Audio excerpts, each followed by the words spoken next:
Before we even begin to talk about animation, I think it's important to spend a little bit of time looking at the timeline. I'm working with this document called timeline.fla, which is available inside the Chapter 3 folder. It's not really necessary to have this document open, but I did want something open so you can see how an object on the stage reflects on the timeline.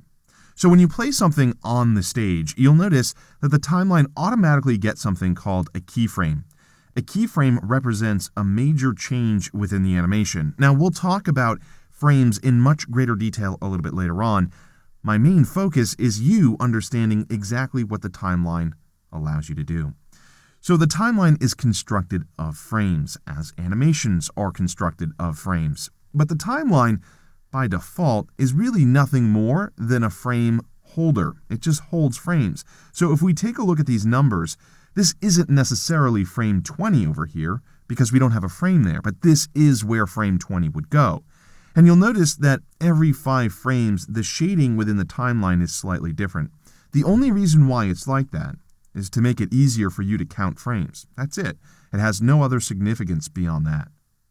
So here we have all these frame slots, waiting for content, waiting for frames, waiting for animation. Once you have animation, for example, what I will do is select this slot where frame 20 will go, and then I'm going to come up to the Insert menu, and from there I can select Timeline, and then I'll choose Frame. By inserting a frame, you'll notice that the frames between 1 and 20 become populated, meaning that you can click and drag this playhead. Now, believe it or not, you have an animation here. It's not all that exciting, but it is an animation. And so what we're looking at here on frame 1 is a keyframe, which is a major change, which is this object showing up. Then we simply have frames, and these frames are doing nothing more than making this object last in time longer. Now you will notice a little box at the end of this animation strip. This little box is nothing more than telling you it's the last frame. It really has no other significance beyond that. So there are some views associated with the timeline. We will talk about how you can work with frames in much greater detail a little bit later on. Again, what I want to do here is get you comfortable with the timeline. So here's the playhead. That's something that you're going to be using all the time. When you drag it back and forth, that's called scrubbing. You'll notice as you drag the frame numbers down here towards the bottom change. Watch, if I drag, they increase. If I drag to the left, they decrease. So you get a frame readout, but you also get a seconds readout right down here. The default frame rate inside of Flash is 24 frames per second, meaning 24 of each of these frames will play every single second. To give you some frame of reference, film plays at 24 frames per second, and digital video plays pretty close to 30 frames per second, if not 30 frames per second in most situations. So the higher your frame rate, typically the more realistic your animation can look. You also have some controls down here towards the bottom. I guess I'll call them VCR controls. VCRs haven't been around for a while now, but you know what I mean. You can step through frame by frame. You can play, stop, pause, move to the end of the animation, go to the beginning of the animation. They allow you to control the playhead.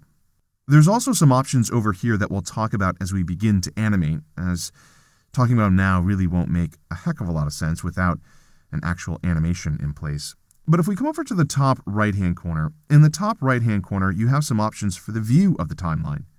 Right now we have it in the normal view, which is the default, but if you wanted to, you could set it to a smaller view, like tiny, which gets really hard to select frames and find frames. But if you have a lot of animation, or I should say an animation that goes pretty far out within the timeline, this view might be helpful. And then, of course, we have the opposite, which is preview, which is much bigger. There's also something called preview in context, which is preview in context of the stage. So this is what this guy looks like on the stage. So you get a little thumbnail of essentially the stage within this frame view. So somewhere in here you should find a view that works well for you. Throughout this course I will be using the normal view. Finally, if you need to collapse the timeline, you can do that by double-clicking this tab. You'll notice it collapses. You can re-expand it by double-clicking it again. So what we really need to talk about in the next movie is exactly what a keyframe is, a blank keyframe, and a frame.